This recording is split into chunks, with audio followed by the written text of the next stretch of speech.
En nombre de mi director, el doctor Javier Delgado, quiero darles la más cordial bienvenida y comentarles que la sesión del día de hoy se inscribe dentro de una línea que tenemos en el Programa Universitario de Estudios sobre la Ciudad que atiende al tema de las innovaciones urbanas. Innovaciones entendidas desde el concepto amplio de tecnologías como de la que nos van a hablar ahora el doctor Hernández, que es una tecnología aplicada para mejorar la ciudad, para la toma de decisiones basadas en evidencias y que seguramente él nos va a explicar con muchísimo detalle y que va a ser muy enriquecedora la sesión. Pero también en tecnologías entendidas, por ejemplo, como innovaciones de un proceso burocrático, como innovaciones de programas sociales para hacer un proceso participativo, etcétera. Entonces, este ciclo de conferencias es uno de los que inauguran la educación continua en esta línea temática. También ofrecemos cursos de Sumo, que da el responsable académico de este ciclo de conferencias, que es Manuel Hernández. Y pues creemos que es una oportunidad para todas y todos quienes están en esta sesión, porque es importante conocer las opciones de software libres que existen para mejorar las urbes que tenemos. Sobre todo pensando que muchas de las personas que se inscriben a este ciclo de conferencias son personas que pues están en la gestión urbana, ¿no? Ya sea desde el funcionariado o bien que están preparándose para ingresar pues a este cuadro de personas técnicas que van a impactar y incidir favorablemente en las ciudades. Entonces, pues sin más, les doy la bienvenida. Doy la bienvenida al doctor Adolfo Hernández, que nos acompaña el día de hoy, y les dejo la palabra a Manuel Hernández, quien es responsable de este ciclo de conferencias y que presentará a nuestro conferencista. Adelante, Manuel. Hola, buenos días a todos, todas. Tenemos el placer de tener con nosotros al doctor Adolfo Hernández Moreno de la UAM Azcapotzalco, quien ha realizado un proyecto bastante interesante con el uso de Sumo. Voy a decir unas pocas palabras acerca de su trayectoria. El doctor Adolfo Hernández Moreno es ingeniero químico, doctorado en Ciencias e Ingeniería Ambientales por la Universidad Autónoma Metropolitana. Tiene 10 años de experiencia en el sector industrial. Entre 2012 y 2013 fue jefe de departamento en la Secretaría del Medio Ambiente de la Ciudad de México. Tiene 10 años de experiencia como consultor ambiental. Desde hace 8 años se desempeña como profesor e investigador curricular de tiempo completo en la Universidad Autónoma Metropolitana Azcapotzalco, impartiendo cursos a nivel licenciatura y posgrado. Su línea de investigación es sobre el modelado de transporte de contaminantes y la simulación de tráfico vehicular. Entonces, pues lo dicho, les va a platicar acerca de una aplicación bastante interesante en Sumo, aquí en México. Antes de darle la palabra, simplemente voy a pedirles a todos que sigamos unas ciertas reglas de buena conducta entre nosotros, que es, por supuesto, mantener el respeto a las opiniones, a la palabra de los demás, mantener el micrófono apagado mientras el conferencista expone. Va a haber al final de su plática una sesión de preguntas y respuestas con bastante tiempo para los que quieran preguntar algo, opinar, observar. Y por otro lado, pues en la medida de lo posible, tener la cámara encendida para que se sienta más la presencia humana en esta conferencia. Entonces, pues gracias a todos por estar aquí. Le dejo la palabra a Adolfo Hernández Moreno para que nos platique acerca del proyecto que desarrolló. Muchas gracias. Gracias. Bueno, primero que nada, muchas gracias al PUEC y al profesor Manuel Hernández por la invitación a este seminario, a dar esta plática. Muchas gracias a Mariana por la presentación, por las palabras. Y pues muchas gracias a ustedes por acompañarnos. Siempre es agradable que estas sesiones, aunque sean virtuales, pues sean de interés para las personas. El factor humano, sin duda, es algo que nos está haciendo falta en este periodo de confinamiento. Y bueno, siempre es agradable poder ver caras de personas en la medida de lo posible y poder charlar. Bien, voy a compartir mi pantalla. Bien, entonces les voy a platicar de unos trabajos que estuve realizando en el Centro de Ciencias de la Atmósfera con el equipo de trabajo de doctor Aaron Yatsilevich y de la doctora Irma. Espera, tengo aquí un visitante peludo, es mi gato. Y en donde estuvimos aplicando Sumo. Bien, entonces nosotros, bueno, yo estuve trabajando con algunos simuladores durante mi proyecto doctoral y entonces había algunas necesidades que estaban pendientes por atender en los trabajos que estaba yo realizando en ese tiempo. Y en este proyecto, en el Centro de Ciencias de la Atmósfera, pues aproveché para plantear algunos y tratar de resolverlos. Bien, los simuladores de tráfico hay de varios tipos, ¿verdad? Les comento que son eh, eh, sistemas que aplican técnicas de física estadística para resolver el movimiento de los vehículos en una red vial simulada. Hay varias técnicas de estas y pues algunas de las variables de las que los diferencian en particular son el manejo del tiempo y del espacio, de esas dos variables en el simulador.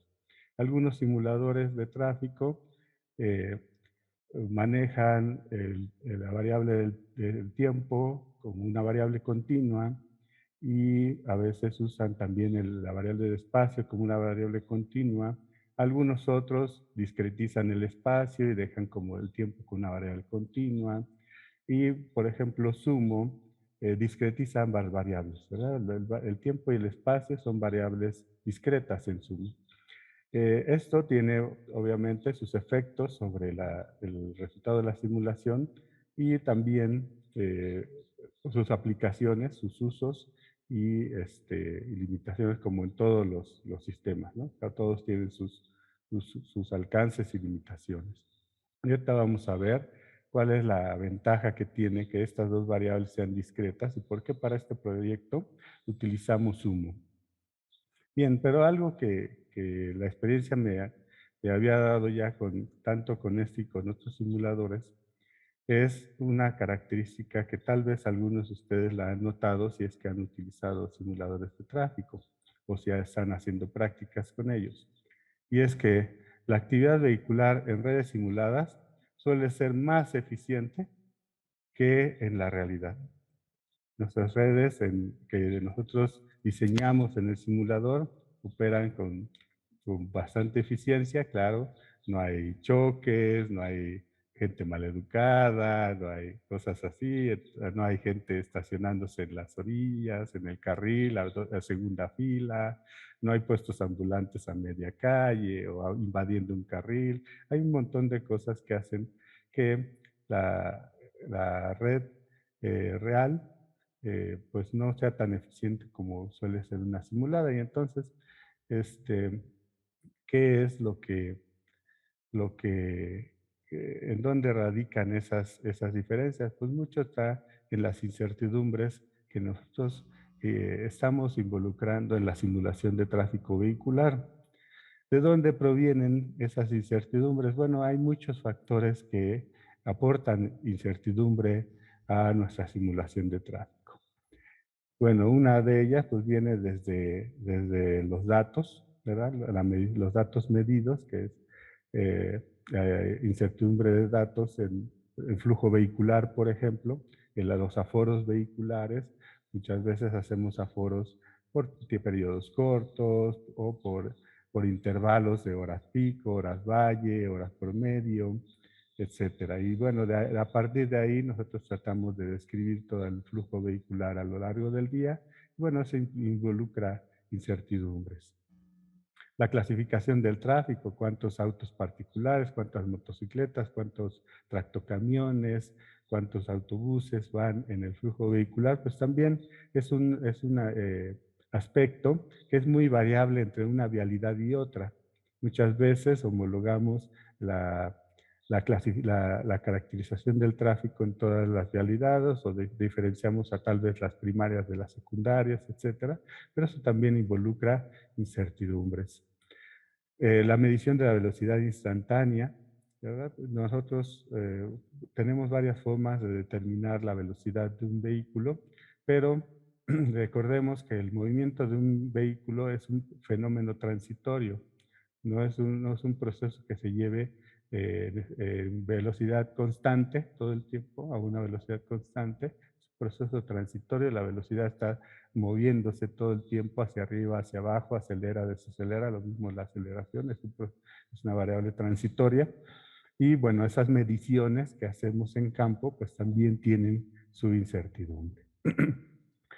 El diseño de la red vial es otro aspecto que involucra mucha incertidumbre en la simulación de tráfico, porque pues tratamos de obtener un diseño. Una gran ventaja que tiene Sumo en este sentido es que puede importar, ¿verdad? Ustedes tal vez, algunos de ustedes tal vez ya lo han usado, puede importar de, de OpenStreetMaps la red vial, y eso facilita bastante el trabajo, reduce mucho la carga en ese sentido del diseño de la red vial. Sin embargo, aún esta red vial pues tiene sus pequeñas diferencias con respecto a la red real.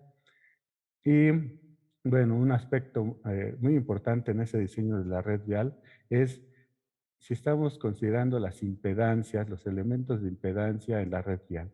¿Qué son las impedancias? Bueno, es un análogo de lo que sería una red eléctrica, una red de un circuito electrónico. Las impedancias son aquellos elementos que reducen la velocidad de flujo o impiden en cierta medida el paso del flujo. En este caso, las impedancias en una red vial real pues son de un montón de tipos. Las impedancias al final lo que van a hacer es ir afectando el flujo vehicular y reduciendo la velocidad de tráfico, la capacidad de la vialidad, etc. Entonces, una impedancia per se o natural es pues, la misma presencia del tráfico vehicular, ¿verdad? El tener vehículos adelante ya representa, perdón, una cierta impedancia al movimiento de un vehículo en la red. La clasificación vehicular, la clasificación del tráfico o la clasificación de las vialidades. Si es primaria, tiene una cierta velocidad permitida; si es secundaria o si es terciaria. Ya desde que nosotros cambiamos en la realidad de una vialidad primaria a una terciaria, que son las residenciales, pues desde ese momento reducimos la velocidad, ¿verdad? La clasificación representa una impedancia. Los límites máximos permitidos, ¿verdad? Esos van controlando, van tratando de controlar la velocidad máxima a la cual fluye el tráfico vehicular, y entonces también es una impedancia. El desnivel del terreno, el desnivel de las vialidades, puentes, etcétera, pues reducen o exigen mayor potencia al vehículo para su movimiento. Las sinuosidades en la vialidad, ¿verdad? Sabemos que cuando hay curvas pronunciadas o hay demasiadas curvas, pues eso nos obliga a transitar a una menor velocidad. Condiciones del camino, ¿verdad? Es una gran impedancia en unas partes. Por ejemplo, en mi colonia, en mi municipio, ¿verdad? Le llamamos Cuautitlán de los Baches, porque pues está lleno de baches las calles, no hay baches que esté en buen estado, y eso pues obviamente es una impedancia para el flujo vehicular. La invasión de vialidades, ya sea por comercio ambulante, porque se usa de estacionamiento la vialidad, porque les ha dado porque los restaurantes ahora ocupan un carril de la vialidad. Bueno, hay un montón de elementos que invaden las vialidades. controles de velocidad, y entre los controles de velocidad, o lo que le llaman en Estados Unidos, todos los elementos de traffic calming, que es cómo pueden reducir el tráfico vehicular en ciertas zonas para darle mayor seguridad a todos los que conviven en esa zona, peatones, ciclistas, etc. Eso puede haber señalamientos, detectores con cámara, y bueno, uno de esos controles de velocidad que se usa mucho, sobre todo en algunos países en vías de desarrollo, en México lo usamos mucho, es los topes viales, ¿verdad? Los topes viales, alguien por ahí dijo que la cultura de un país se mide por el número de topes. Y es porque los topes viales son el elemento que ha demostrado que tiene mayor eficiencia en reducir la velocidad de un vehículo. Es obligatorio prácticamente reducir la velocidad cuando hay un tope vial. Y bueno, estos existen porque pues ahí se requiere dar condiciones de seguridad.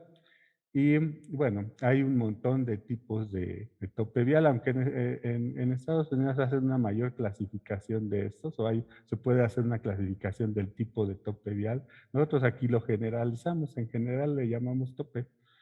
Y bueno, hay algunos que son como unas rampitas con una parte plana arriba. Hay otros que son como una jorobita. Hay una gran variedad de diseños de elementos de reducción de velocidad que pueden entrar en esta clasificación, pero también dentro de ellos, pues algo que vemos con mucha frecuencia es el deterioro de estos elementos viales. El deterioro de los topes cambia la funcionalidad del tope. Y entonces tiene diferente nivel de impedancia, un tope en buen estado, pintado, a un tope deteriorado, mal diseñado o que no está señalizado. Entonces, ¿cuáles son las ventajas de que existan los topes? Porque pues, tampoco queremos decir de qué se trata quitar todos los topes. ¿Cuáles son los beneficios de los topes? Bueno, los topes se instalan por una razón principal, que es buscar reducir el número de colisiones, ¿verdad? Aumentar el margen de seguridad, reduciendo la velocidad del tráfico vehicular.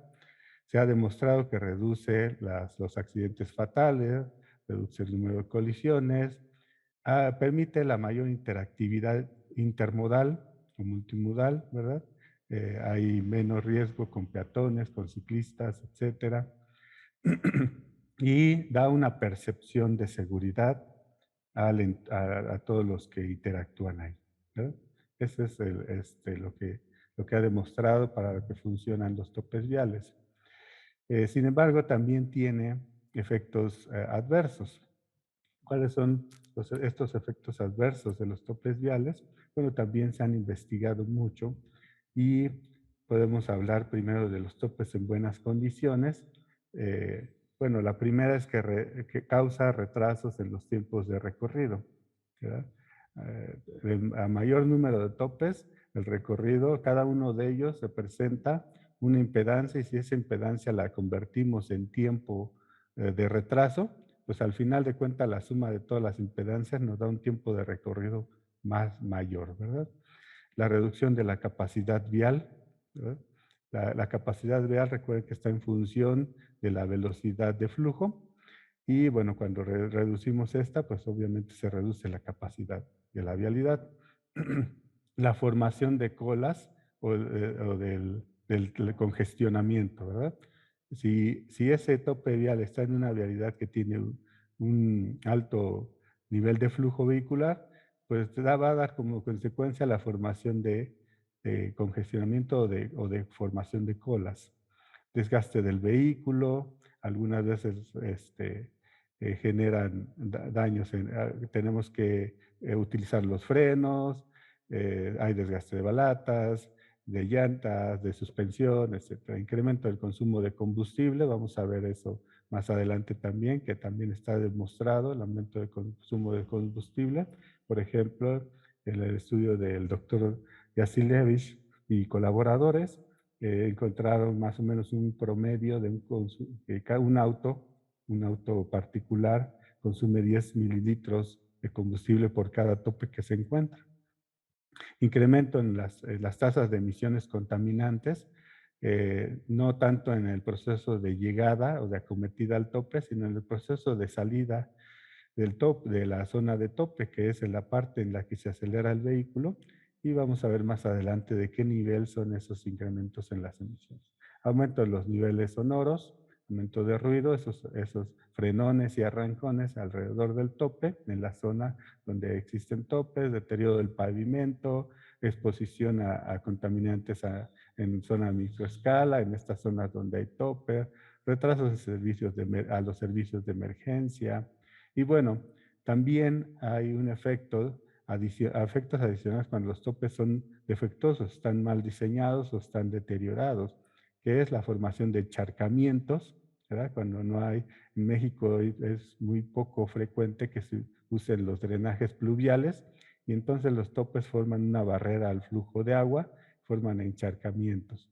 Falsa percepción de seguridad, ¿verdad? Cuando los topes no están pintados, ya están deteriorados, el peatón cree que el vehículo se va a detener y el vehículo no vio el tope o lo vio que lo podía evadir por algún deterioro del tope y bueno, puede causar un accidente a los peatones. Deterioro del vehículo, mayor deterioro que cuando está en buenas condiciones, aumento de las colisiones, daño a la estructura musculoesquelética de los pasajeros del vehículo, menor confort en el transporte público y bueno, se podrían listar tal vez algunas otras. Estas son las que encontré en la literatura. Bien, ¿qué hay con respecto al simular topes viales? Bueno, hay varios estudios en donde se ha evaluado no solo la pertinencia de la existencia de un tope vial, sino, pues, por ejemplo, qué distancia debe de haber entre un tope y otro para que la red vial no colapse, ¿verdad? También algunos modelos matemáticos que relacionan las geometrías del tope con la velocidad de cruce del tope. Tenemos algunos estudios que tratan o en donde se calcula el impacto económico y ambiental de la presencia de los topes, ¿verdad? Y bueno, por ejemplo, en Sumo hay incluyen, proponen una técnica de calibración para incluir estos elementos viales en donde utilizan los tiempos de recorrido o calibran los tiempos de recorrido y los perfiles de velocidad. Esas variables son las que en un estudio de caso proponen para calibrar la presencia de estos elementos viales. Se han desarrollado algunos modelos matemáticos y, por ejemplo, con BISIM han hecho algunos estudios de distancia entre topes, como ya lo había comentado, pero el detalle es que en estos estudios pues hay poca exposición o publicación de exactamente cómo se parametrizó el tope y cuál fue el resultado de la calibración. Solo se menciona que se calibró y con eso se simuló. Y hay un montón de estudios en donde las redes viales se simulan y no se calibra nada. Se utiliza la parametrización por default que tienen los simuladores sin calibrar. Y eso vamos a ver qué efectos tiene. Bien, entonces, ¿por qué nos metimos con este tema de topes? Bueno, como les decía, tal vez lo harán en la presentación, bueno, también estuve en la Secretaría de Medio Ambiente y parte de mis actividades ahí eran, pues, evaluar algunas medidas que tuvieran impacto en la calidad del aire. Y había muchas cosas en los simuladores o en las evaluaciones anteriores que no se consideraban. Y entonces los simuladores de tráfico vehicular, pues yo los utilizaba para resolver algunas evaluaciones. Y bueno, los topes viales son un elemento, como ya lo mencionamos, de gran impedancia al flujo vehicular. Es el que más eficiencia tiene para reducir la velocidad de un vehículo. Y entonces, y en la Ciudad de México y en general en México, tenemos un montón de ese elemento vial. Entonces, si vamos a simular una red vial, pues es importante saber cómo vamos a incorporar los elementos viales, sobre todo los que causan impedancia, a nuestra simulación. Bien, algo con lo que me encontré cuando quise simular topes es que pues, no encontré simuladores que ya contaran con una herramientita que me diga, bueno, aquí inserta un tope, inserta otro tope acá, inserta otro tope acá, y que solito resolviera toda la situación, ¿verdad? Yo le busqué y le busqué, no sé si ahorita ya alguno ya lo haya incluido, pero en ese momento yo no encontré ninguno. ¿Y eso a qué me obliga? A que cada tope que yo voy a incluir en mi red vial me encuentro con un problema y que si yo no los incluyo, pues estoy muy lejos de poder simular una situación real, ¿verdad? En los casos simulados en redes con topes no se publica la parametrización de los mismos y, y bueno, ese vacío en la estandarización de las técnicas de diseño, calibración y parametración de topes viales en los simuladores de tráfico vehicular, pues fue algo con lo que me encontré para ese caso. Y bueno, lo que voy a platicar aquí es pues cómo lo resolví yo. No quiere decir que sea la única forma en que se puede resolver, seguramente hay otras técnicas. Esto es lo que les voy a platicar, cómo lo resolví. Algo que se denomina calibración. La calibración es un aspecto muy importante cuando nos dedicamos al modelado y a la simulación. ¿Por qué? Porque los modelos, recordemos que es una aproximación a la realidad y en la medida de que nosotros lo podamos hacer que se aproxime a esa realidad es la utilidad que va a tener la simulación o el proceso de simulación o de modelado. Entonces, ¿cómo define la EPA la calibración? Pues es el ajuste de los parámetros del modelo dentro de los rasgos físicamente defendibles. Esto es muy importante, no se pueden poner valores alto sin ton ni son, tienen que ser defendibles hasta que las predicciones resultantes den el mejor ajuste posible con los datos observados. Y es importante que diferenciemos ese concepto de calibración con el de validación, porque muchas veces se utiliza de manera indiscriminada o de manera indistinta, pero son conceptos diferentes. Y la validación, bueno, la EPA lo define como los métodos cuantitativos y cualitativos para evaluar el grado en que los modelos corresponden a la realidad.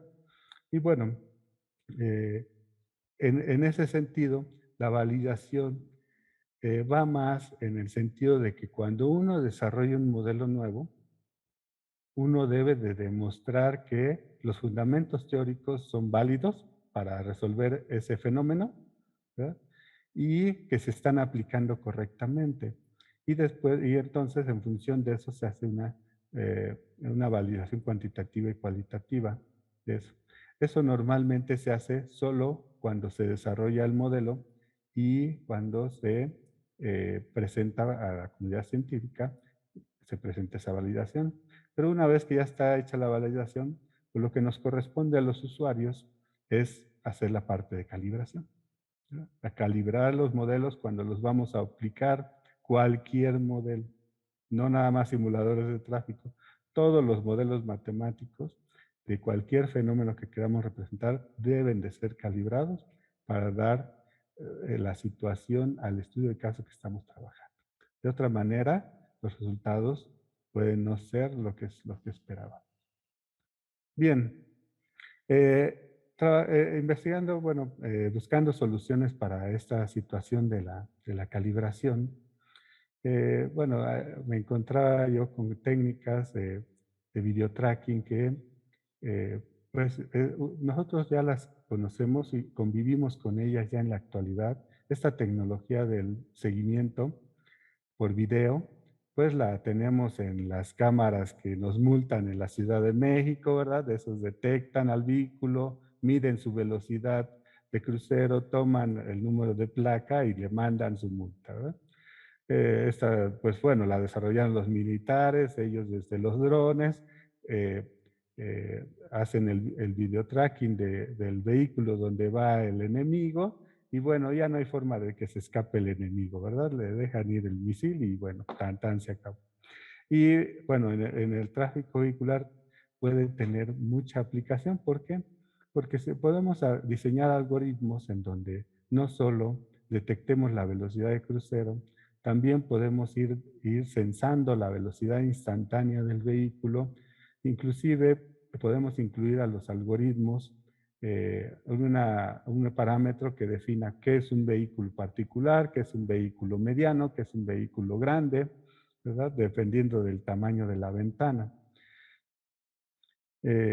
Y que el algoritmo nos saque una tabla de valores, ¿verdad? Velocidades, número de vehículos, clasificación vehicular, perfil de velocidades, perfil de aceleraciones, todo lo que lo podamos hacer en ese algoritmo. Bien, e inclusive hay una compañía que se llama Data from Sky, ¿verdad? Que da servicios de video tracking. Uno le manda los videos de la zona que quiere uno censar y ellos se encargan de aplicar el software de video tracking para obtener esas tablas de valores, ¿verdad? Velocidades, aceleraciones, posiciones, clasificación, etc. Bien. Esto entonces, pues, nos ayuda a censar un montón de vehículos únicamente teniendo el video de la zona que queremos censar, ¿no? Sin necesidad de hacerlo manualmente o poniendo a personas en puentes peatonales o poniendo otros dispositivos de medición de flujo vehicular. De esa manera se pueden obtener una gran cantidad de información. ¿Qué es lo que hicimos nosotros? Bueno, nosotros tomamos una zona de estudio y nuestro objetivo era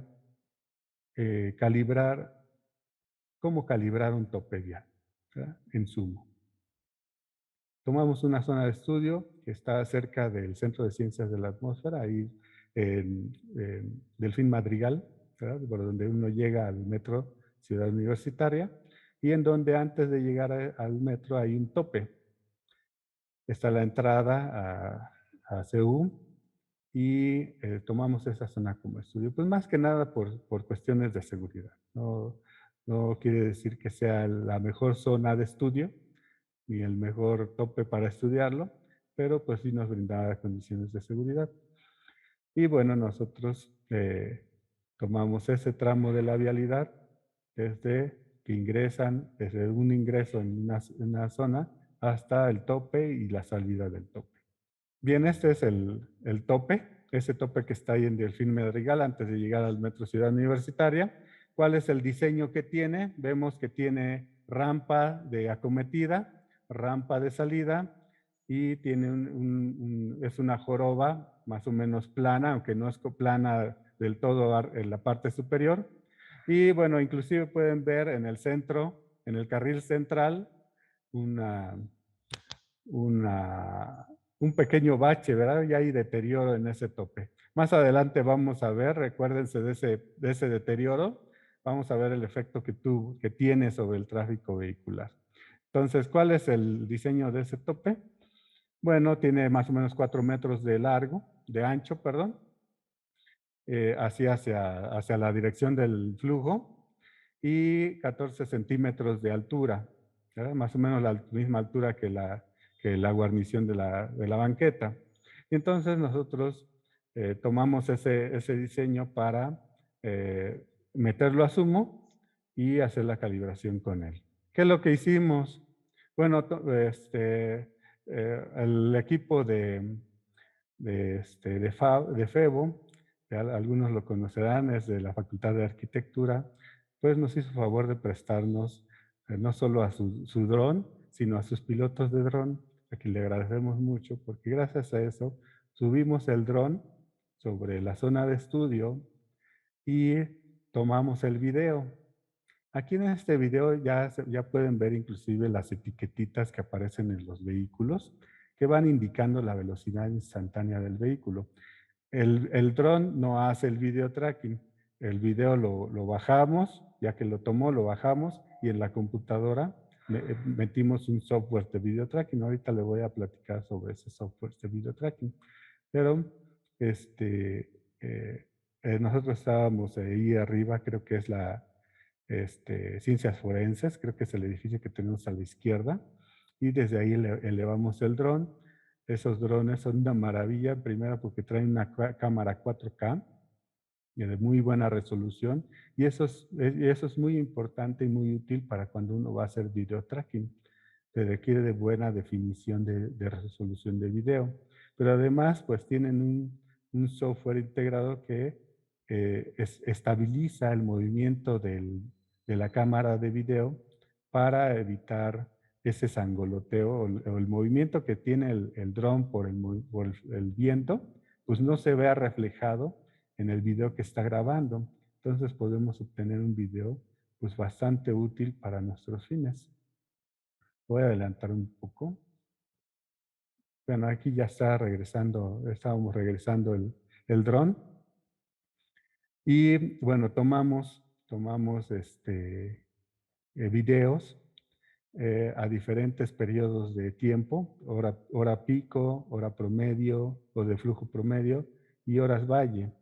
¿Por qué no todo el tiempo? Bueno, pues la pila de un dron más o menos dura 2 horas, no duran mucho tiempo, entonces, aunque no lo regresemos, en automático, cuando se le empieza a acabar la pila, el dron se regresa al punto de partida. ¿Y en qué software utilizamos para video tracking? Bueno, como les decía, uno puede desarrollar algoritmos, pero yo no soy programador, ¿verdad? Y no teníamos un programador ahí en Centro de Ciencias de la Atmósfera, aunque les debo de decir que yo sugerí que buscáramos un programador que nos desarrollara el video tracking, pero bueno, nunca me la compraron, y, o sea, nunca me le hicieron caso, y bueno, entonces tuve que rebuscar con qué resolver esa parte del video tracking, y me encontré con este software, se llama Kinovea. Kinovea es un software desarrollado principalmente para estudios de física y de entrenamiento de deportistas. A los deportistas se les pegan unas etiquetas en el cuerpo y entonces se les hace repetir el movimiento del deporte en el que se quieren volver más eficientes hasta alcanzar los movimientos óptimos, tener los mejores resultados. También para experimentos de física es muy útil y además, sobre todo, es de uso libre. Kinovea es libre. A diferencia, por ejemplo, lo de Data from Sky, en donde pues nada más nos da el software para que nosotros agreguemos el video, pero después tenemos que mandárselos a ellos para que ellos hagan el video tracking y nos regresen los datos. Bueno, Kinovea es un software. ¿Cuál es la desventaja de Kinovea? Bueno, pues que no está hecha para tráfico vehicular, o sea, no está hecha exactamente para lo que tenemos nosotros. Vehículos en reales que tienen colores diferentes, no son etiquetas con un solo color llamativo. Cada auto tiene su color, vehículos de carga, autobuses, etc. Entonces, bueno, eso representa un cierto trabajo adicional, pero resuelve el problema del video tracking. Y bueno, entonces nosotros es la manera en que nosotros ustedes pueden ver ahí las etiquetas. Voy a tratar de hacer un zoom ahorita. A ver si puede. Ahí está. ¿Verdad? Ahí se ven las etiquetas, va marcando los metros por segundo a los cuales va recorriendo el vehículo. Y eso, Kinovea nos lo saca al final en un reporte que puede ser una tabla, gráficos, etc. Y esas tablas, pues nosotros las utilizamos para calibrar nuestro simulador de tráfico vehicular, el Zoom. Voy a salir de aquí, de esta pantalla. Y bueno, además, pues hicimos la caracterización del tráfico, cuáles eran autos particulares. No fue muy detallada, diferenciamos únicamente autos pequeños, medianos, carga, autobuses y motocicletas.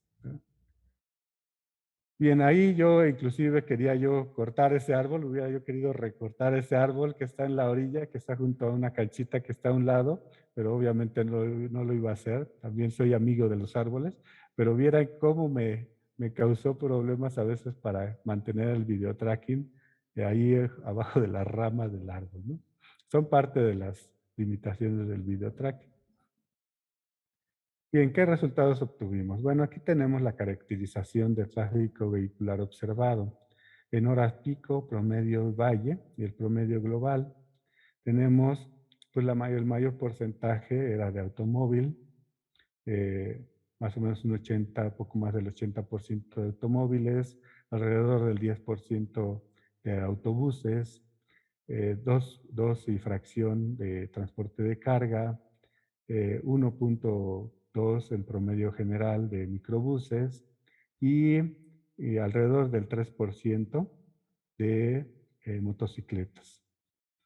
Bien, estos están distribuidos de diferente manera en los carriles.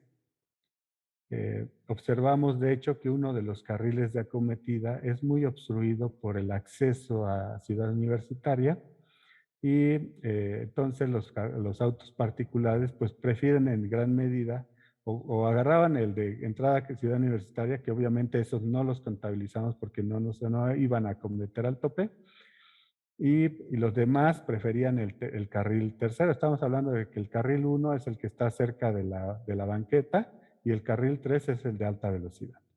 ¿Sí?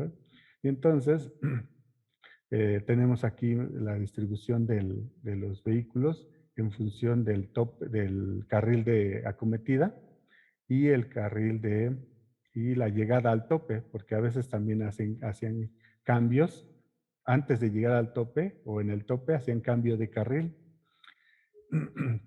Y bien, ¿qué observamos? Bueno, aquí tenemos todos los datos que obteníamos. Por ejemplo, este es de autobuses, ¿verdad? Cada puntito rojo es una medición en esa posición y la velocidad de ese vehículo.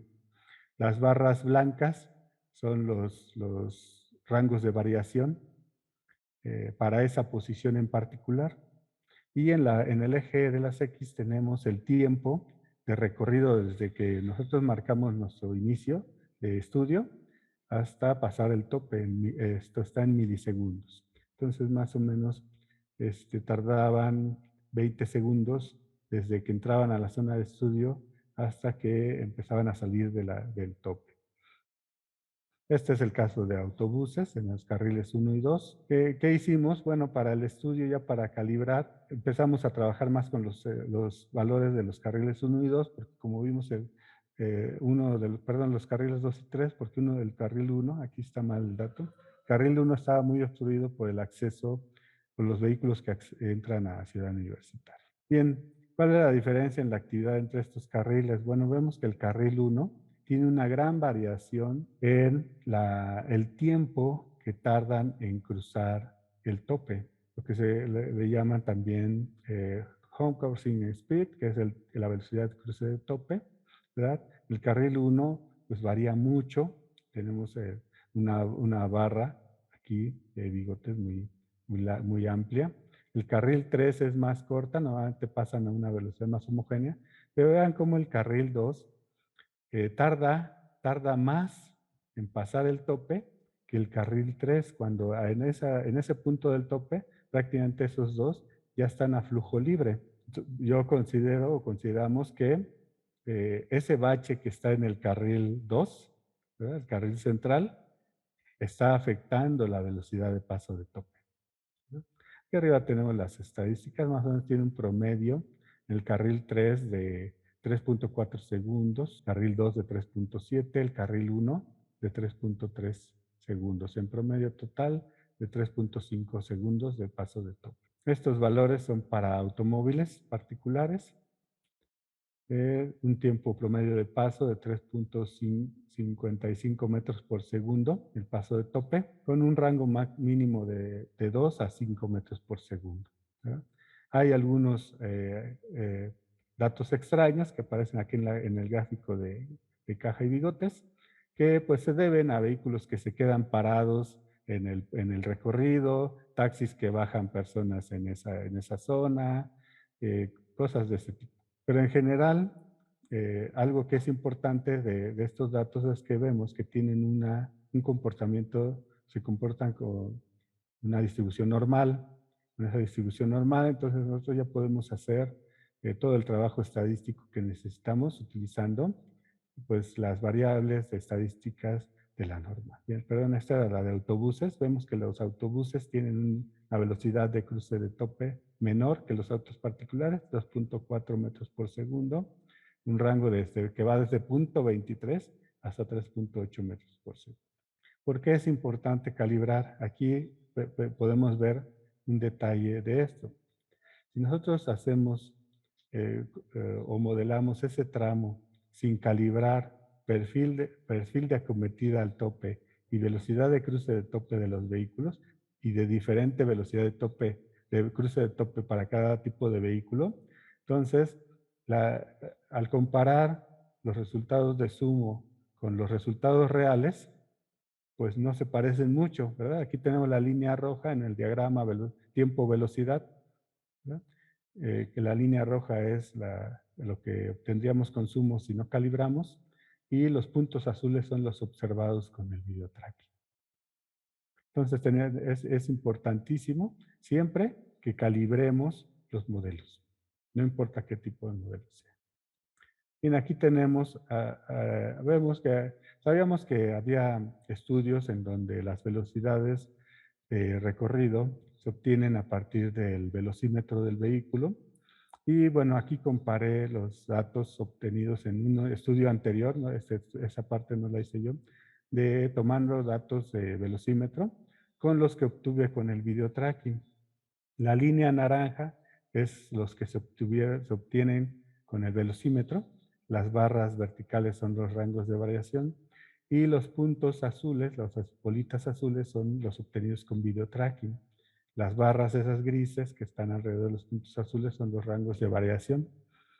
Y bien, vemos ahí que hay un bias, hay una diferencia sistemática entre el velocímetro del auto y la velocidad real medida por el video tracking.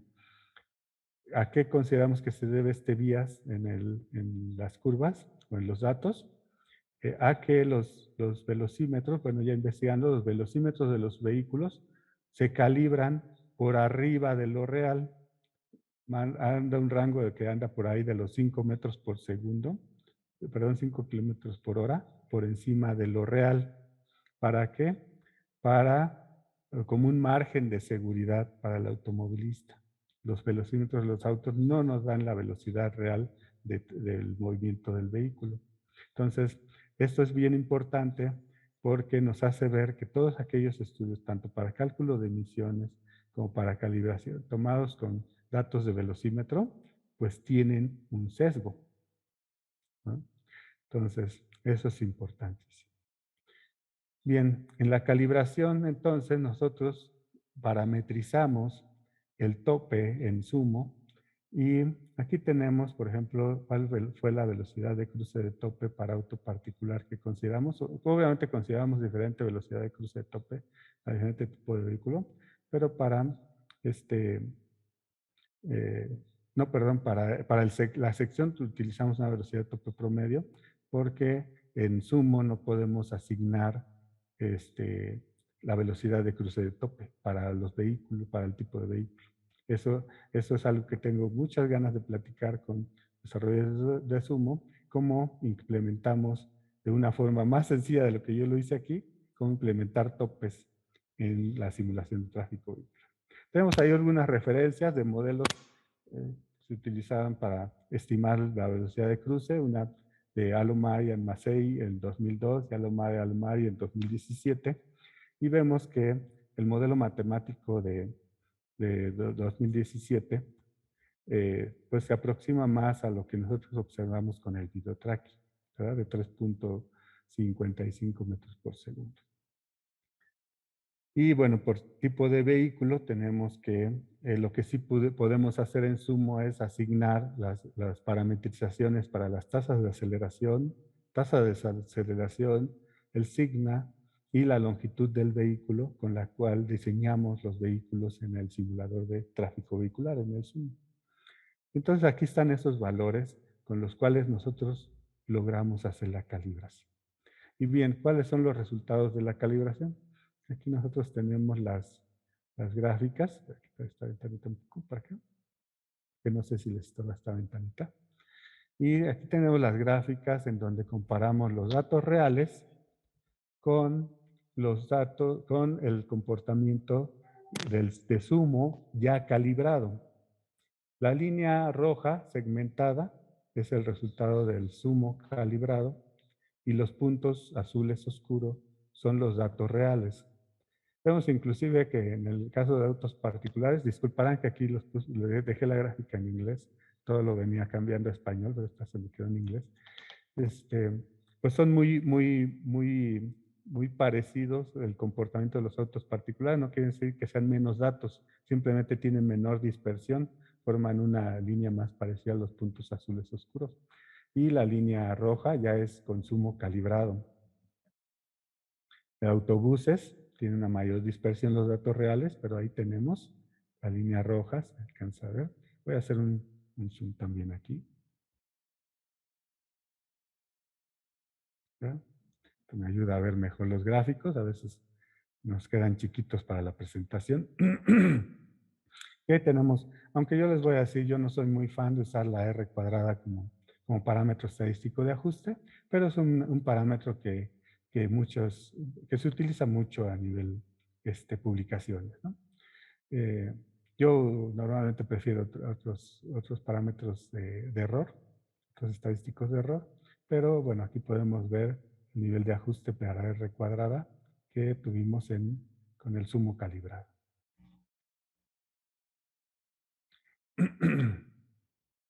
Bien, entonces, ¿cómo lo metimos en sumo? Bueno, lo que hicimos nosotros fue meter ese segmento, metimos un segmento de 500 metros de acometida al tope, un segmento de 4 metros, que es el ancho del tope en la dirección del flujo, y 500 metros de tramo de salida. Y fíjense, este tramo de salida es muy importante porque como nosotros no diseñamos toda una red, sino que nosotros nos enfocamos en una sección.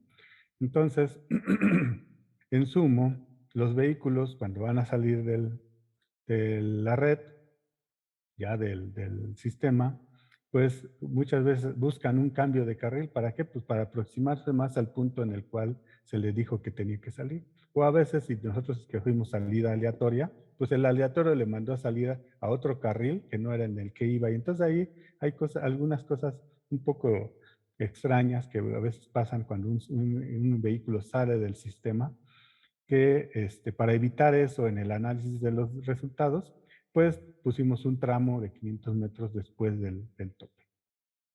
Bien, en el lado izquierdo, del video del lado izquierdo, vemos cómo se comporta sumo si nosotros le ponemos o no lo calibramos. O sea, ponemos ese segmento, pero no lo calibramos. Entonces vemos que pues, pareciera que todos pasan y pareciera que no existe el tope. Y en el video del lado derecho tenemos ya el tope, ahí donde empieza, desde abajo hacia arriba, donde empieza lo rojo, es porque es el color corresponde a la velocidad de movimiento del vehículo, y es como cuando bajan la velocidad y después de ella cambian el color, porque ya es cuando están acelerando, ¿verdad? Tienen una aceleración en flujo libre prácticamente. Entonces, ahí ya podemos ver el efecto que tiene el tope ya en una red simulada. En el lado derecho tenemos unas gráficas que son las gráficas de posición-tiempo de todos los vehículos simulados para diferentes volúmenes de flujo simulados. Y ahí podemos ver la línea central. Bueno, se forma un sombreado en el centro de la gráfica que es precisamente la posición del tope. Y podemos ver cómo esa área sombreada empieza a ser más grande conforme aumentamos el flujo vehicular, ¿verdad? Al final podrán ver unas curvas raras que están arriba en los gráficos, que es algo de lo que les comentaba, ¿no? Cuando un vehículo sale del sistema en el simulador, a veces toma movimientos aleatorios pero eso no son de nos interesa ahorita. Aquí podemos ver también cuál es el efecto de no calibrar correctamente un tope vial en sumo y hacerlo. En la línea azul es un modelo de teoría de colas. Veamos al tope como una estación de servicio que tiene un tiempo para servir a cada uno de los clientes, que es la velocidad de paso de tope. Y esas variables utilizamos en un modelo de teoría de colas de 3 estaciones con 3 carriles donde pueden cambiar de estación aleatoriamente los clientes o los vehículos en este caso. Y la línea roja es sumo calibrado utilizando los datos de video tracking. Vemos que pues, tiene una aproximación más o menos aceptable o parecida a la de teoría de colas. Ay, me faltó ahí una curva. Hasta abajo se alcanza a ver una línea verde con unos triangulitos. Eso es lo que obtenemos cuando no calibramos correctamente el tope o está calibrado a una velocidad de paso mayor, que es como la que se mide a veces con el velocímetro del auto. Entonces podemos ver que pues prácticamente no formaría colas, lo cual en la realidad no sucede así. Si aumentamos el flujo vehicular se forman las colas. Aquí tenemos en el eje de las X el flujo vehicular en autos particulares equivalentes por hora y en el eje de las Y la longitud de la cola formada. Entonces conforme aumentamos el flujo vehicular se van formando las colas, es algo natural porque se va alcanzando la capacidad de la vialidad, se empieza a rebasar y se empiezan a formar las colas. Bien, entonces si nosotros no hiciéramos la calibración, pues parecería que nunca se forman las colas. Bien, y eso es lo que buscamos siempre, ¿no? Que nuestro escenario real se parezca lo más posible a nuestro escenario simulado, ¿verdad? Tratamos de hacer que responda al simulador a la presencia de, en este caso, un elemento vial que es el tope. Bien, para el cálculo de emisiones hicimos también el cálculo de emisiones.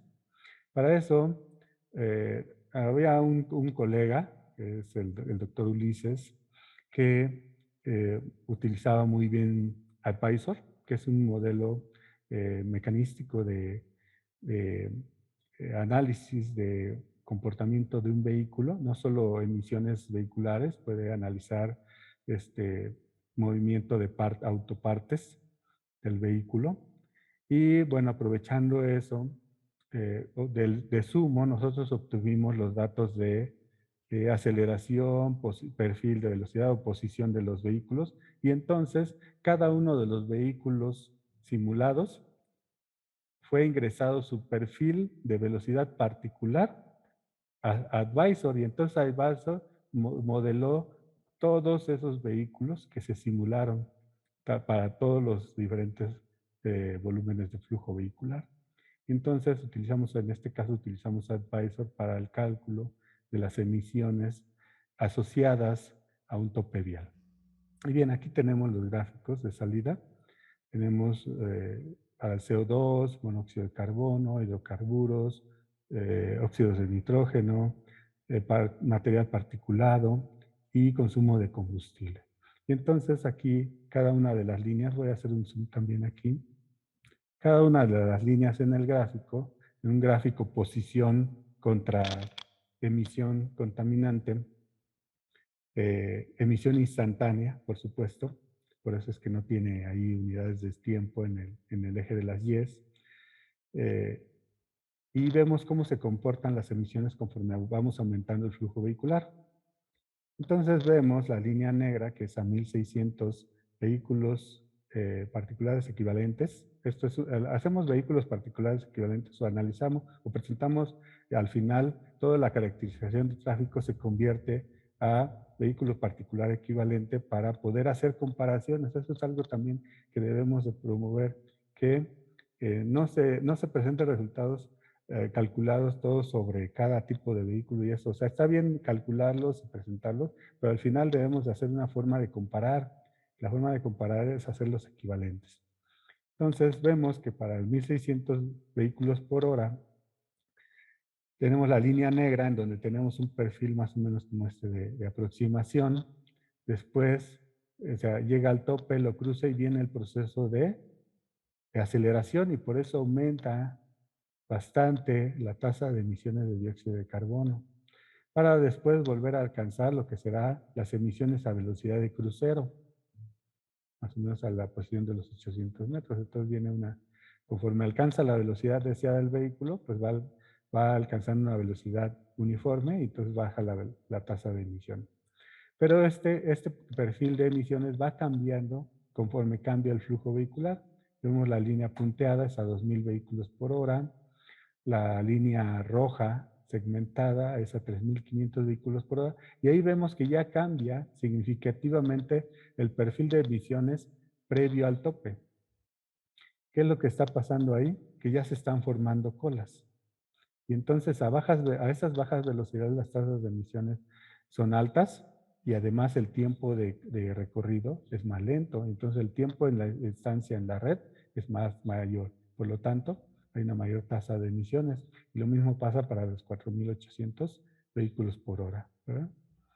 Entonces, ¿por qué es importante identificar este cambio? Porque nos puede indicar para qué flujos vehiculares puede todavía ser funcional el tope y para qué flujos vehiculares ya empieza a ser un problema todavía mayor de contaminación, porque ya de por sí el tope es un problema de contaminación, pero en este caso es un problema todavía mayor. Ahora, algo curioso ahí en Delfín Madrigal es que normalmente los topes se ponen para dar seguridad a los peatones, a la intermodalidad, pero ahí en ese tope no hay nada, o sea, nadie cruza la calle ahí, o sea, todo el mundo se va para el metro, usa el puente peatonal para cruzar hasta el otro lado de la avenida, al otro lado del metro, etcétera. Ahí normalmente la gente no cruzan peatones. Entonces, todavía yo no sé para qué, supongo que es para la llegada, avisar que ya llegaste al metro o algo así. Bien, entonces ese comportamiento lo podemos ver inclusive en el consumo de combustible. Obviamente están relacionadas las emisiones contaminantes con el consumo de combustible. Bien, entonces, ¿cuáles son los excesos de emisiones contaminantes que nosotros encontramos asociados al tope? Ya depende del flujo vehicular. A 1.600 vehículos por hora, pues por ejemplo, las emisiones de monóxido de carbono exceden a que si no hubiera tope en 119%, a 2.000 vehículos por hora 245%, y a flujos más altos hasta en 495%. ¿Verdad? Y bueno, más o menos así para los demás variables, los demás contaminantes y también para el consumo de combustible. Comparado con el estado del arte, algunos datos reportados de emisiones y consumo de combustible asociados a topes. Bueno, uno de ellos, como les decía, el doctor Arón y sus colaboradores ya habían hecho algunos estudios y en donde encontraban algunas excedencias en consumo de combustible. Algo curioso aquí en los estudios de Arón es que hay algunos valores negativos por ahí para ciertos casos en NOxes e hidrocarburos. Él tendrá la mejor explicación para eso. ANRACA en 2009, todos dan unos excesos, inclusive en los NOxes hasta el 98%, ¿ya?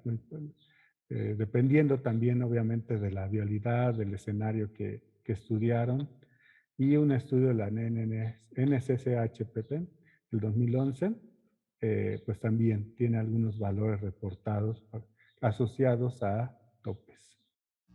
Quieren ver si en el chat no hay alguien diciéndome que ya me pasé el tiempo. Los tipos de vehículos autos fueron introducidos a Sumos y, ok, ahorita atiendo las preguntas. Bueno, pues por su atención, muchas gracias. Espero que les haya sido de interés y si les parece voy a minimizar la presentación, ahí así, y quedo a sus órdenes para cualquier pregunta. Muy interesante la plática, Adolfo. Hay ya algunas preguntas en el chat. Okay. Hay algunos que pensé que levantaban las manos, pero más bien están aplaudiendo. También usemos el recurso. Si alguien quiere aplaudir, creo que hay una pestañita de aplaudir en la parte de abajo, en reacciones. Entonces yo también le voy a poner un aplauso. Gracias. Sí, Eh, que me llevé mucho tiempo, disculparán el abuso. Pero es que hay tantas cosas que presentar que, bueno. De hecho, no presenté lo que hicimos también cálculos de energía ¿verdad? Para compararlo con eléctricos, vehículos eléctricos, pero bueno, sabía yo ya que era demasiado, ya no lo pude agregar. Bueno, pues muchas gracias para los que pusieron aplausos, eso siempre es grato. Voy a ver las preguntas que tengo aquí. Dice, ¿por qué la analogía es con impedancia y no con resistencia? Ok, la impedancia, de hecho, la impedancia es función de la resistencia, hasta donde entiendo yo en cuestiones eléctricas. No soy eléctrico, pero entiendo que son variables, variables dependientes. Entonces, depende la resistencia es algo fijo, si no mal entiendo la electricidad, y la impedancia también depende del flujo. Entonces, y creo que es más por eso que se maneja en tráfico vehicular, se maneja el concepto de impedancia. Y la impedancia son acumulativas, a diferencia de la resistencia. ¿Qué hacemos con la impedancia? Se le asigna un valor de impedancia a cada elemento que reduce velocidad. Por ejemplo, un tope puede tener, por ejemplo, aquí, no sé, 3 segundos de impedancia. Se le asigna un valor en tiempo. O también se le puede asignar un valor en longitud de recorrido. Son las dos formas en que normalmente se reporta la impedancia de los elementos viales. Un bache tiene un valor en tiempo o en distancia asociada como impedancia al bache. Un vibrador, un cambio de rugosidad en el terreno, una curva, un crucero, todos se les asocia un valor en impedancia. Perdí un poco, ¿cómo se hizo la diferencia entre auto particular, taxi y camión? Bueno, entre auto particular y taxi no pude hacer diferencia porque tienen, o bueno, no la quise hacer, sí la podía haber hecho porque en el video se ve cuando es un taxi, aunque algunos, la mayoría, bueno, algunos que están pintaditos sí se ve, algunos no, o por ejemplo si es Uber no se ve, pero no hice la diferencia en ese caso, pero en camiones sí. ¿Cómo hice yo en este caso? Bueno, como les comenté, no usé un software de video tracking diseñado especialmente para tráfico. Entonces, ¿qué es lo que yo hacía en Kinovea?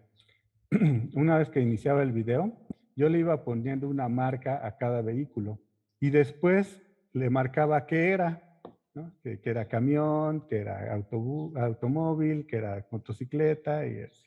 Entonces, ¿por qué lo tenía yo que hacer así? Porque yo no tenía un software o un programa o con un algoritmo diseñado especialmente para esto, porque no soy programador, ¿verdad? Como les decía yo al equipo de trabajo de Aarón, les propuse que contactáramos un programador. No es muy difícil. Yo hice mis pininos, por supuesto. A veces sí me meto a programar. Hice mis pininos usando OpenCV. Pero pues no soy programador. Entonces mis pininos en desarrollo de software de video tracking, pues dejaban algo que desear. Entonces preferí usar Kinovea.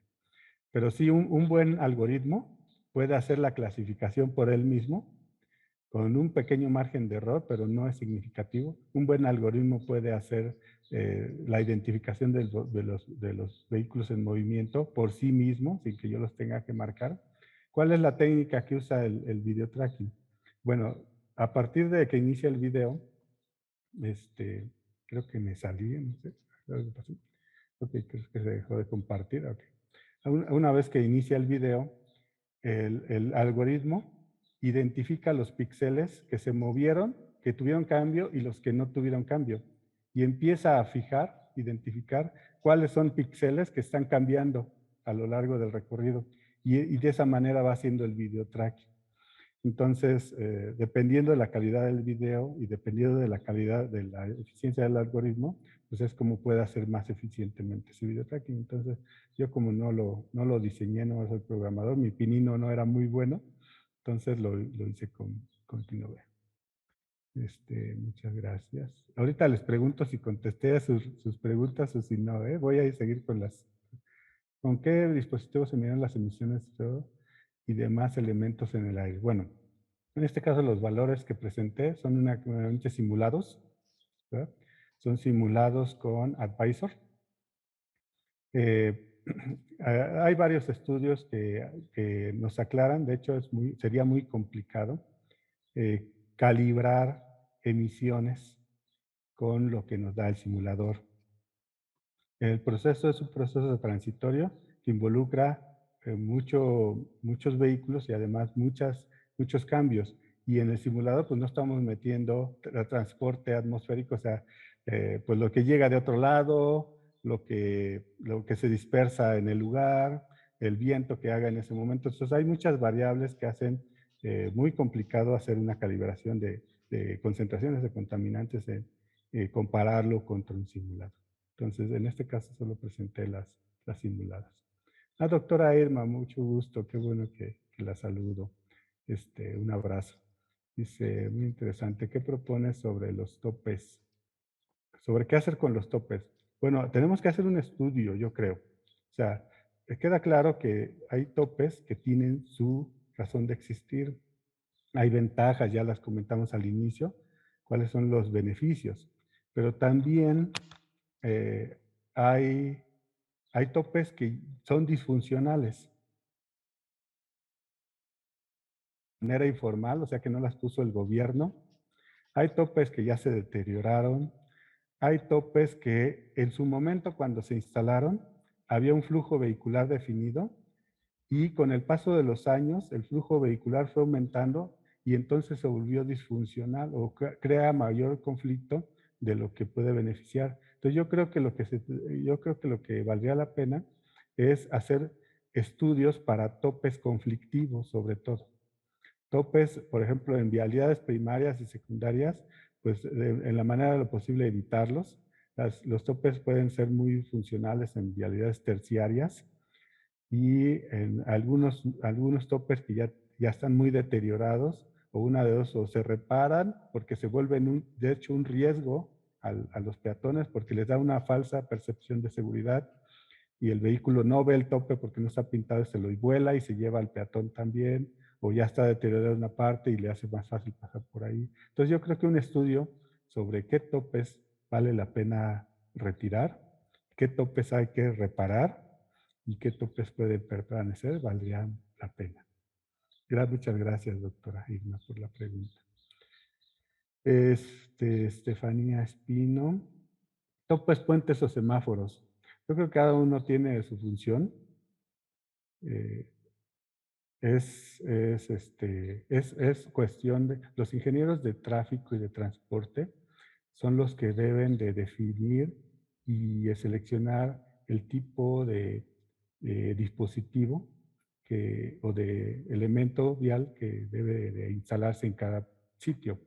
Cuando son vialidades primarias, yo entiendo pues que se prefieren los puentes porque es disfuncional poner un tope. En vialidades terciarias, pues un puente nadie lo va a usar porque la velocidad de flujo de tráfico es lenta. Y entonces eso tiene que ver más con los ingenieros de tráfico, qué elementos se debería de poner, creo yo. Muchas gracias por la pregunta, Estefanía. Carmen, Advisor es un simulador libre o de costo. Es libre, también por eso lo usamos. Saben que los académicos somos pobres por naturaleza, entonces recurrimos al software libre o a resolver las cosas con nuestras propias herramientas. Entonces tratamos de no recurrir al software de licencia por cuestiones de costos. Aunque no quiere decir que sean prohibitivos, hay quienes sí se pueden dar ese lujo. Algunos investigadores, yo sé que en la UNAM usan simuladores de tráfico vehicular de licencia, pero bueno, no todos tenemos esas capacidades económicas. Dice Carlos, muy interesante, muchas gracias. Si no me equivoco, en el Edit de Sumo tiene una herramienta para incluir un tope como reductor de velocidad. Quizás sería interesante comparar resultados con la metodología. Ah, ok, qué bueno que me lo dice. Yo lo estuve buscando y buscando y no lo encontré. Como les digo, yo les presenté aquí cómo lo resolví yo. No lo encontré en Sumo, por lo menos no en ese momento. Este estudio lo hice hace como 4 años. y yo no encontré por dónde poner un tope. Lo que hice fue poner un pequeño segmento y calibrar ese segmento. Habría que verlo. Yo ahí quiero comentar algo, y es que efectivamente desde unas versiones, creo que desde hace 2 o 3 años, existe el elemento reductor de velocidad, pero por lo que yo estoy viendo, sería muy adecuado que comentaras con los desarrolladores lo que tú hiciste, porque sería una implementación muchísimo más sofisticada que la del reductor de velocidad.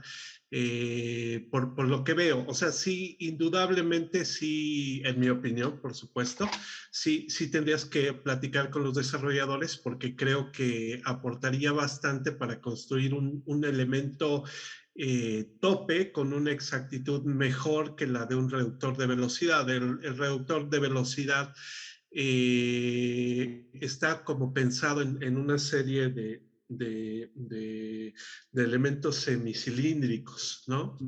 Mientras que un tope como el que estás considerando y como lo estás calibrando, pues daría una exactitud, o más bien una precisión al modelaje mejor. O sea, me queda claro que en algún momento tienes que ponerte en contacto con ellos, platicar, y posiblemente puedan surgir cosas interesantes, porque justamente eso les está interesando mucho, como la retroalimentación de los que efectivamente se enfrentan al escenario real, para poder hacer una mejor programación. Así es, muchas gracias. Sí, yo tengo muchas ganas de platicar con ellos, pero aquí también lo que es muy importante es la parametrización, la calibración. O sea, si Sumo ya tiene una implementación de un reductor de velocidad, pues no creamos que nada más lo vamos a insertar ahí y ya vámonos, ¿no? Es bien importante que veamos cómo se parametriza ese y cómo se parametriza la acometida. ¿Por qué? Porque algo que, por ejemplo, cuando la primera vez que puse un segmento así, sin parametrizar o sin calibrar la acometida, ¿qué es lo que pasaba? Que llegaba el vehículo en el simulador, así, no sé, a 60 kilómetros por hora, y a 1 metro del reductor de velocidad, pum, baja la velocidad hasta, no sé, 2 metros por segundo, lo brinca y pum, vuelve a subir su velocidad hasta 60, como si eso fuera instantáneo. Y en la realidad sabemos que no es así. Tenemos que hacer que el simulador trate de reproducir ese comportamiento. Entonces, sí, o sea, si existe ya, qué bueno que existe, pero ¿qué es importantísimo? Tenemos que calibrar. Tenemos que calibrar. Ese creo que sería el mensaje de esta plática. Muchas gracias. Y muchas gracias por el dato. Dice, ¿hay metodología específica de la simulación? ¿O es en función de la experiencia observación del proceso? No, yo creo que depende de los parámetros calibrables que tiene cada simulador, porque hay simuladores, como les decía, de seguimiento vehicular, de autómatas celulares, uno de agentes como es Sumo, y algunos de ellos usan unas variables, por ejemplo, la discretización del espacio y del tiempo, o si dejan una variable continua y la otra discreta, o al revés.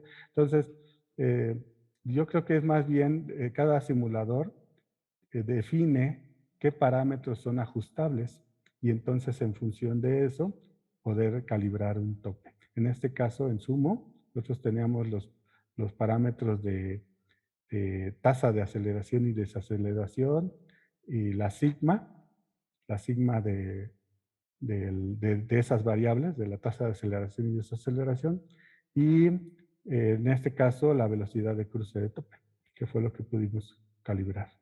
Pero sí, que depende del simulador. Muchas gracias por la pregunta. Doctora Irma, el doctor Drucker estaría muy contento de esta plática. Pues, pues un día que le invito yo un café si quiere, pero yo platico con él y con todos los que sean necesarios, porque creo que hay muchas cositas que podrían hacer de Sumo una herramienta muy genial. Tiene muchas ventajas. Por ejemplo, nos permite simular redes grandes, redes viales grandes, que en otros simuladores eso lleva un costo de hardware y computacional muy denso, Nos permite importar la red vial de OpenStreetMap, que eso simplifica mucho el trabajo. Y nos permite, esto de tener las dos variables, tiempo y espacio discreto, nos permitió obviamente obtener segundo a segundo velocidad, aceleración, posición, etcétera, de los vehículos, lo cual, por ejemplo, en un simulador de seguimiento vehicular no hubiéramos podido tener, porque las variables son continuas, no podíamos discretizarlo.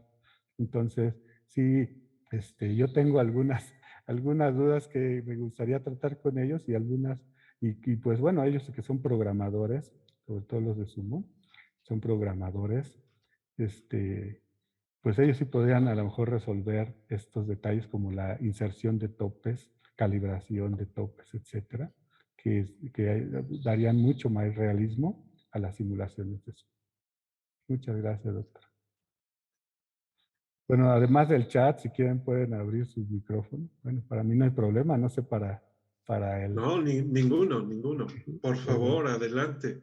dice, ¿cuál sería la acción final con respecto a estos análisis de área? Bueno, me gustaría que me aclarara un poquito más las reacciones, en qué sentido. El objetivo de este trabajo era de encontrar una manera de poder simular estos elementos viales y a partir de eso, ¿qué se hace? Bueno, pues ¿para qué hacemos simulación? La simulación, así como el modelado, lo hacemos para responder una pregunta que es ¿qué pasaría si? ¿Qué pasaría si? ¿Qué pasaría si quito el tope? ¿Qué pasaría si pongo más topes? ¿Qué pasaría si cambio la diálisis? ¿Qué pasaría si? Eso es lo que hacemos para modelar y simular. Entonces, una vez que podamos simular y que representemos el escenario de manera posible a la realidad, pues entonces vienen todo, ¿qué hacemos? ¿Qué hacemos con esto?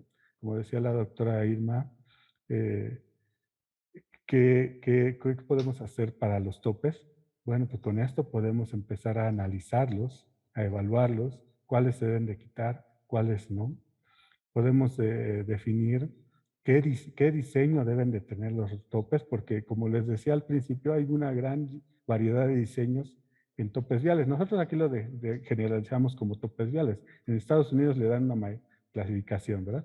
Pero, eh, sobre todo los topes que se construyen de manera informal, no tienen el diseño recomendado por las agencias de tráfico vehicular o de diseño de vialidades.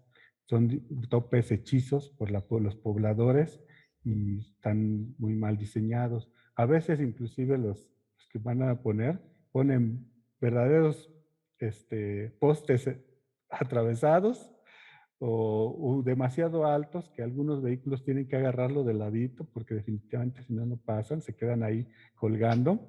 Entonces, eso, yo creo que para eso es, los modelos, los simuladores, son para evaluar condiciones y tratar de llegar a una optimización.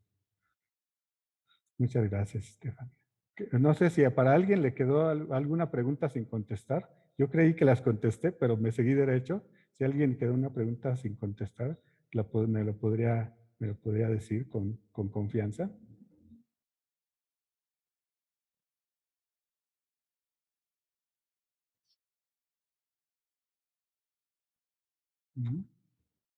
Bueno, no sé, pues no sé si tienen alguna pregunta, alguna duda. Bueno, el profesor Manuel Hernández tiene mis datos de contacto. Si alguien tiene alguna duda que quiera comentarla más extenso, pues lo podemos hacer con mucho gusto, ya sea por videoconferencia, que siempre es más agradable vernos que escribirse, pero el factor humano nos está haciendo mucha falta, ¿verdad? Creo que dejamos la parte social, la vida social, muy abandonada en este periodo. Dice Héctor, al ejecutar el programa, creo que me van a salir dudas. Sí, seguramente. ¿Puedo contactarlos para una retroalimentación? Pues yo con mucho gusto, en lo que pueda ayudarte. Eh, bueno, tampoco soy el súper experto en Sumo. Hay personas sobre los desarrollos que son mejores que yo, pero en lo que pueda ayudarte, yo con mucho gusto. Estoy seguro que de aquí van a salir varios contactos. varios contactos para hacer preguntas, para plantear dudas, para comentar cosas. Yo sé que están presentes aquí oyéndote varios que tienen proyectos justamente en la ciudad, como estudiantes, como investigadores, como consultores incluso.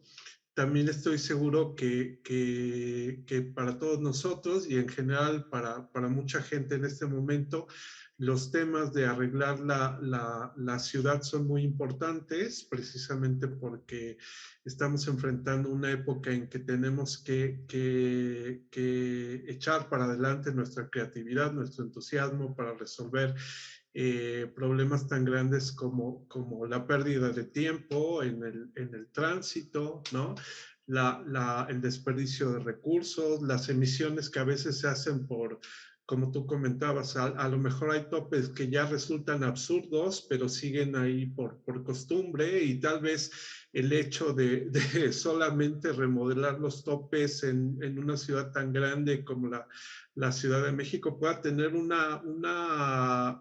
cambio importantísimo, ¿no? Una cosa tan chiquita puede, si se toma con seriedad, pues provocar un cambio grande, ¿no? Tanto en los tiempos de traslado como en las emisiones. Ahorita es muy importante resolver el tema de las emisiones, también el tema económico. Yo creo que es el momento para agradecerte mucho tu plática, Adolfo. Fue una plática interesantísima. Yo les pido a todos que mantengamos el entusiasmo por las pláticas, por estar en contacto, por resolver problemas. Agradezco mucho a esta vida que haya gentes como tú, Adolfo, llenos de ese entusiasmo ante resolver un problema. Seguramente todos piensan lo mismo que yo. Eres una persona muy didáctica. Fue una plática excelente. Muchísimas gracias. Y pues un aplauso, aunque sea virtual. No, Muchísimas al gracias. contrario, muchas gracias a ustedes. Siempre es grato compartir lo que uno hace eh, y pues que me haya considerado, no solo el equipo de del doctor Yacilev y de la doctora Irma, también ustedes para esta plática. Un agradecimiento al Centro de Ciencias de la Atmósfera por el tiempo que me permitieron colaborar con ellos. Un agradecimiento a Febo y sus colaboradores de la Facultad de Arquitectura también por las facilidades con las que nos apoyó, con el dron, etcétera. Y bueno, pues a todos los colaboradores del Centro de Ciencias de la Atmósfera, que pues bueno, me dio mucho gusto conocerlos también ahí y que seguimos en contacto. Todavía tenemos por ahí pendiente la publicación que nos ha costado un poco de trabajo, pero esperemos que ya salga. Pues muchas gracias, profesor Manuel. Gracias a todos. Buen día. Buenas tardes. Hasta luego.